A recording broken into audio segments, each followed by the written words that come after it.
మీరు చూసే ఉంటారు. సింగరేణిలో ఇదివరకెన్నడూ లేనంత పెద్ద ఎత్తున దోపిడీ జరుగుతూ ఉన్నది. కేసీఆర్ గారు ఉన్నప్పుడు సింగరేణిని లాభాల బాట పట్టించి నష్టాల నుంచి గట్టెక్కించి కార్మికులను కడుపులో పెట్టుకొని కార్మికులకు 10 హామీలు ఇస్తే 9 హామీలు నిలబెట్టుకున్నాం. 90% మనం వారికి పూర్తి చేసి కార్మికుల కడుపు నింపే ప్రయత్నం మనం చేసినాం. కానీ వీళ్ళు ఏం చేస్తున్నారండి? సింగరేణిలో కొత్త నిబంధనలు. గతంలో మన ప్రభుత్వం ఉన్నప్పుడు 9.5 ఏళ్ళు సింగరేణిలో ఏదైనా టెండర్ వస్తే ఎవరన్నా రావచ్చు, ఎక్కడి నుంచి దేశంలో ఎక్కడి నుంచైనా రావచ్చు, టెండర్ వేసుకోవచ్చు. అక్కడ కోట్ చేసిన అమౌంట్ ఏదైతే ఉంటుందో దానికంటే తక్కువకే పోయింది. 100 రూపాయలంటే 80 రూపాయలకే నేను చేస్తా అని చెప్పి పోటీలు పడ్డారు. వచ్చిన వాళ్ళు పోటీలు పడి మైనస్ టెండర్లు వేసి ఆ రోజు పనిచేసిండ్రు. కానీ కాంగ్రెస్ రాగానే ఒక కొత్త నిబంధన పెట్టిండ్రు. ఏమని? సైట్ విజిట్ సర్టిఫికేట్ అట. అంటే ఏమిటిది? ఇప్పుడు నువ్వు ఉదాహరణకు నువ్వు చెన్నూరులో ఉన్నావు, ఇక్కడెక్కడో మహబూబ్ నగర్లో ఒక పని పడ్డది. నిజానికైతే ఏంది, 1,00,000 రూపాయలు దాటితే ఏ టెండర్ అయినా కూడా ఈ టెండర్ ఎలక్ట్రానిక్ టెండర్, అంటే ఎక్కడ కూర్చున్న వాళ్ళైనా ఎక్కడైనా టెండర్ వేసుకోవచ్చు. వాస్తవానికి చిన్న కాంట్రాక్టర్ అయినా పెద్ద కాంట్రాక్టర్ అయినా ఎక్కడున్నాడైనా కంప్యూటర్లో కోవడే కొట్టుడే, గీడ పని ఉన్నదంటే ఈ రేటుకు నేను చేస్తాను కొట్టుడే. కానీ సింగరేణిలో కాంగ్రెస్ రాగానే కొత్త నిబంధన పెట్టిండ్రు. ఏమని? నువ్వు మా దగ్గర బొగ్గుబాయిలో మా చెన్నూరులో మా మందమరిలో పనిచేయాలనుకో, నువ్వు రావాలి, మొదలు వచ్చి మమ్మల్ని కలవాలి, కలిసి సైట్ చూడాలి, చూసినట్టు నేను సర్టిఫికేట్ నీకు ఇవ్వాలి, ఇస్తేనే నువ్వు టెండర్లో పాల్గొనొచ్చు అని కాళ్ళల్లో కట్టబెట్టే స్కీమ్ పెట్టిరు. ఎందుకు పెట్టిరు ఇది? ఆయన వస్తాడు కదా, వచ్చినాడు రాగానే ఆయన పుట్టుమచ్చలు ఎక్కడున్నాయి, ఆయన పుట్టు పూర్వోత్తరాలు ఏంది, ఆయనది ఏ కులము, ఏం గోత్రము, ఎన్ని పైసలు ఉన్నాయి, మనకి ఎన్ని ఇస్తాడు, ఇవన్నీ రాసుకున్నారు. రాసుకొని ముఖ్యమంత్రి బామ్మర్దినాడు ఒక ఆయన సుజన్ రెడ్డి అని, ఆయన ఫోన్ చేయాలి సీదా, నువ్వు ఎట్లెత్తావా టెండరు, మేము ఇక్కడ అందరం కలిసి కూర్చున్నాం, 4-5 మాట్లాడుకున్నాం, ఇగో నువ్వు వేయద్దు అని బెదిరిస్తాడు. ఆయన వినలేదనుకో అవతల ఫోన్లో, వినకపోతే ఏం చేస్తారు? సింగరేణి నువ్వు వచ్చినట్టు అసలు సర్టిఫికేట్ అయ్యాడు, నువ్వు సైట్ మీదకి వచ్చినట్టు సర్టిఫికేట్ అయ్యాడు. సర్టిఫికేట్ లేకపోతే ఇక ముంగటి కాళ్ళకి అడ్డం పెట్టినట్టే కదా, పోనే రాదు ముంగటికి, నువ్వు బటన్ ఒత్తరాదు, టెండర్ వేయరాదు. గట్ల పెట్టి ఇదివరకు మైనస్లో పోయే టెండర్లను ఇవాళ వీళ్ళు ఒక్కొక్క టెండర్ను 6,000 కోట్లను మంచిగా పుట్నాలు బఠానీలు వంచుకున్నట్టు తలా ఒకటి. అందులో ఫస్ట్ మొదటి కాంట్రాక్ట్ వచ్చిందే ముఖ్యమంత్రి బామ్మర్ది సుజన్ రెడ్డి గారి కంపెనీకి 250 కోట్లు వాళ్ళు తీసుకున్నారు. అట్లా వరుసగా గత 2 సంవత్సరాలుగా ఎన్నికల ముందు స్కీములు, ఇప్పుడు స్కాములు అన్నట్టు సింగరేణిని కొల్లగొడుతున్నది కాంగ్రెస్ ప్రభుత్వం. ఇదంతా బయటకు ఎట్లా వచ్చిందంటే మనం బయట పెట్టలే, మీడియా బయట పెట్టలే, వాళ్ళే వాటాల కోసం తనుకొని ఆయన దొంగలు నిన్న బయటపడ్డారు. ఎట్లా బయటపడ్డారు? ఏమైందట అంటే అక్కడెక్కడో ఒరిస్సాలో ఏదో బ్లాక్ ఉందట, కోల్ బ్లాక్. ఆ బ్లాక్ 9 అట. ఆ 9 బ్లాక్ కోసం ముఖ్యమంత్రి ఉప ముఖ్యమంత్రి ఇద్దరు మంచిగా కేకును కోసుకున్నట్టు కోసుకున్నారట. కోసుకుంటే ఇంకో 3వ మంత్రి, ఆయన పేరైంది వెంకటరెడ్డి. వెంకటరెడ్డి వచ్చి అగో మీ ఇద్దరే తింటారు ఆ కేకు, నాకు కూడా ఒక ముఖ్యరా అని వెంకటరెడ్డి అడిగినాడు. వెంకటరెడ్డి అడిగితే అగో నువ్వెట్లా అడుగుతావా నువ్వు అని చెప్పి ఆయన మీద ఉప ముఖ్యమంత్రి గారికి దగ్గరగా ఉండే ఛానల్లో ఒక స్టోరీ వేసిరు. ఈయన లంగ పనులు చేస్తుండు, దొంగ పనులు చేస్తుండే, ఏదో పనులు చేస్తుండని స్టోరీ వేసిరు. వేసేవరకు ఈయన తెల్లారి ప్రెస్ మీట్ పెట్టి కన్నీరు గార్చి ఓహో ఆహా ఆహా ఓహో నేడిసి ఈయన కూడా రజనీకాంత్ లెవెల్లో యాక్టింగ్ చేసి నన్ను కావాలంటే ఇసమిచ్చి చంపుర్రి కానీ ఇట్లా చేయకుండ్రి, నేను చాలా మంచోన్ని అని ఈయన యాక్టింగ్ చేసిండు. చేసే వరకు ముఖ్యమంత్రి ఏం చూసిండు, ఓ ఒక దెబ్బకు 2 పిట్టెలు దొరికేటట్టున్నాయి ఇలా అని చెప్పి ఇంకొక పేపర్ ఆయనకు చెప్పి వీళ్ళిద్దరి మీద రాపిచ్చిండు. రాపిచ్చే వరకు ఉప ముఖ్యమంత్రికి మండింది, అగో ఇట్లా చేస్తారు నన్ను, ఇంత మాట అంటావా, నన్ను నేను దోపిడీ చేస్తా అంటున్నావా, నువ్వు దోసుకుంటుందంతా నువ్వు, నీ కుటుంబం, నీ అన్నదమ్ములు, మమ్మల్ని అంటావా అని చెప్పి ఆయన ఉప ముఖ్యమంత్రి తెల్లారి రద్దు చేసి పారేసి. రద్దు చేసినాక ఏమైంది, మన నాయకుడు హరీష్ రావు గారు ఆయన ప్రెస్ మీట్ పెట్టిండు.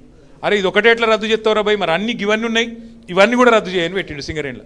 ఇప్పుడు ఇక కుడితిలో వాడు ఎలక లెక్క కొట్టుకుంటారు ఎక్కడోడు అక్కడ.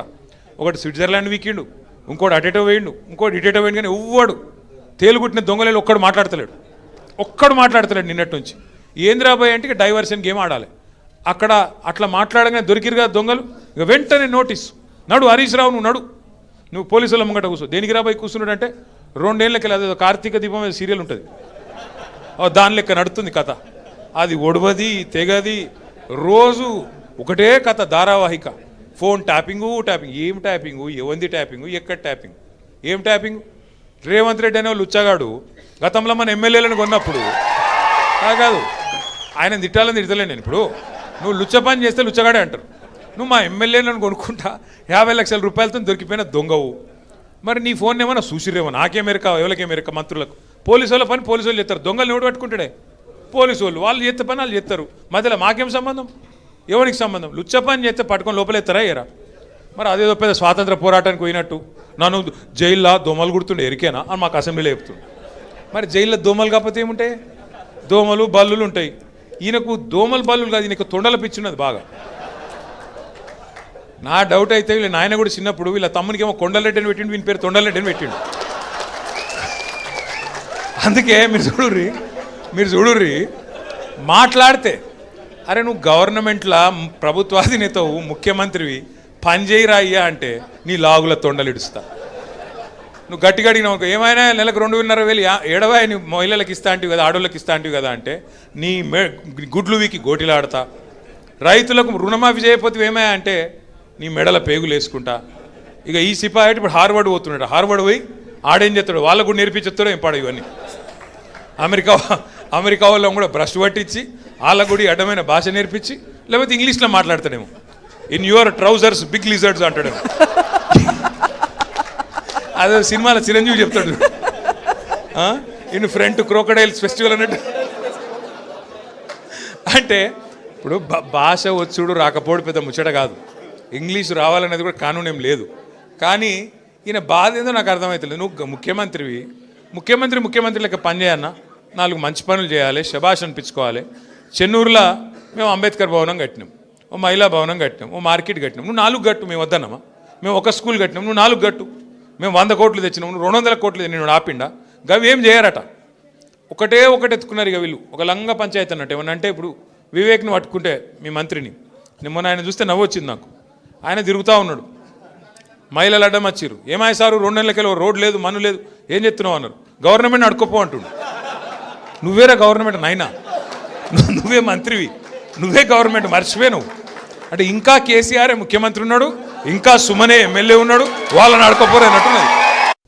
మీరు చూసే ఉంటారు, సింగరేణిలో ఇదివరకెన్నడూ లేనంత పెద్ద ఎత్తున దోపిడీ జరుగుతూ ఉన్నది. కేసీఆర్ గారు ఉన్నప్పుడు సింగరేణిని లాభాల బాట పట్టించి, నష్టాల నుంచి గట్టెక్కించి, కార్మికులను కడుపులో పెట్టుకొని, కార్మికులకు 10 హామీలు ఇస్తే 9 హామీలు నిలబెట్టుకున్నాం. 90% మనం వారికి పూర్తి చేసి కార్మికుల కడుపు నింపే ప్రయత్నం మనం చేసినాం. కానీ వీళ్ళు ఏం చేస్తున్నారండి? సింగరేణిలో కొత్త నిబంధనలు. గతంలో మన ప్రభుత్వం ఉన్నప్పుడు 9.5 ఏళ్ళు సింగరేణిలో ఏదైనా టెండర్ వస్తే ఎవరన్నా రావచ్చు, ఎక్కడి నుంచి, దేశంలో ఎక్కడి నుంచైనా రావచ్చు, టెండర్ వేసుకోవచ్చు. అక్కడ కోట్ చేసిన అమౌంట్ ఏదైతే ఉంటుందో దానికంటే తక్కువకే పోయింది. 100 రూపాయలంటే 80 రూపాయలకే నేను చేస్తా అని చెప్పి పోటీలు పడ్డారు వచ్చిన వాళ్ళు. ఫోన్ ట్యాపింగ్ వ్యవహారం విచారణ అంతా కూడా డైవర్షన్ పాలిటిక్స్లో భాగమన్నారు కేటీఆర్. తమ హయాంలో సింగరేణి కార్మికుల కడుపు నింపితే ప్రస్తుతం కాంగ్రెస్ హయాంలో భారీ దోపిడీలు జరుగుతున్నాయంటూ ఆయన ఆరోపించడాన్ని ఇప్పటివరకు లైవ్లో చూసాం.